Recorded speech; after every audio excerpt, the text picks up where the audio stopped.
Hello everyone, it's Jonas Allen with the Cold Outdoorsman again. I'm taking a look now at a winter jacket, or what I thought would be a really good winter jacket.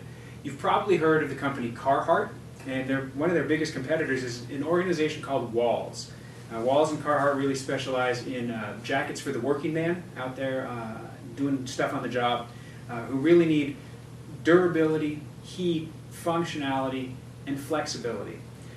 Well, there's a jacket by Walls it's in their Zero Zone line, so it's one of their warmer jackets. It's called the Benbrook. That's what I'm taking a look at today.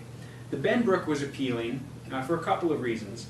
One is it's a very heavy jacket. It's 6 pounds, right? That's massive. But one of the reasons it's so heavy is because there's a lot of insulation. There's 10 ounces of cotton duck fill in the jacket. That's a great insulator when it does get windy. There's also a nice fleece lining. It looks like wool, it's actually fleece for some additional warmth. And then the Benbrook is one of the few jackets from Walls that has a hood.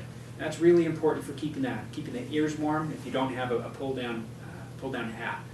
So again, the 6-pound jacket, that's a lot of weight, but I had high hopes that it would be really good in the winter.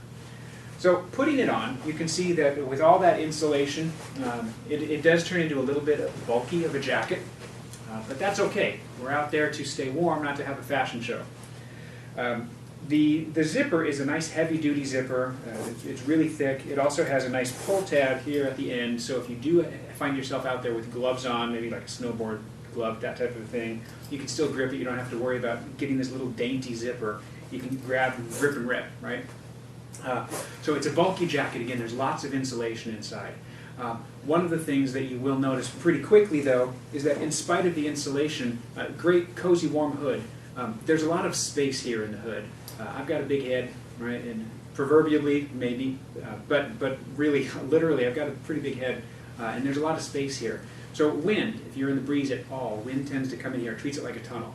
Now you can pull this down. They have strings like a hoodie, so you can pull it tight, and that does make a big difference. However, there's no clamps here, so it doesn't keep it tight. So as you're out moving around, walking around, snowshoeing, even if you're on the work site moving around, there's a lot of flexibility here. You're going to be moving a lot because you can in the jacket, but that hood's going to open up. So it tends to be a little colder than I would have liked. Even though this is a very nice warm hood, I would recommend wearing a hat as well. I mentioned the mobility. Along the shoulders here, there's some extra material. I'll take this off so you can see.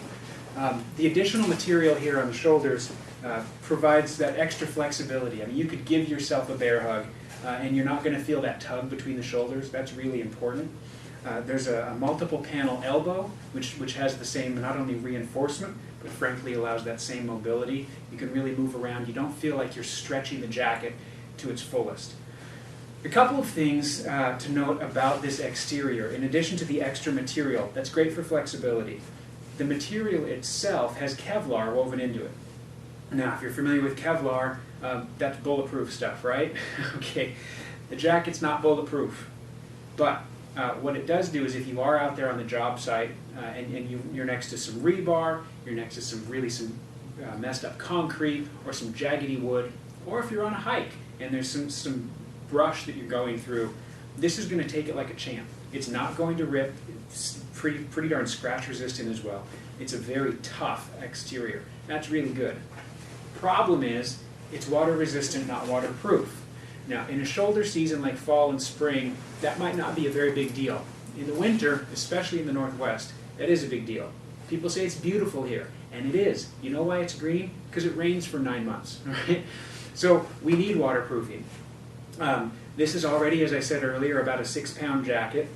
You get it wet, it gets even heavier, and it gets a little colder. And because it's so thick, because of all that filling, it stays wet for a while. It takes a while to dry out.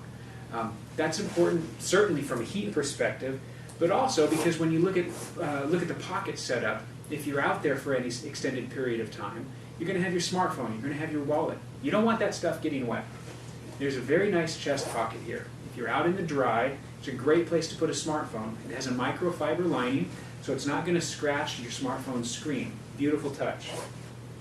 Outside, there are 2 pockets here on the hips. They're high though, You kind of have to do the chicken dance to put your hands in here. Once they're in there, your hands stay really warm. I will say, on the whole, this is probably the warmest jacket I've worn in about 5 years, and the pockets are great. There were a couple gloves that weren't working for me. I took them off, put my hands in here, actually kept my hands warmer than the gloves had. That's a great feature. There's this nice fleece lining in here, really keep them cozy.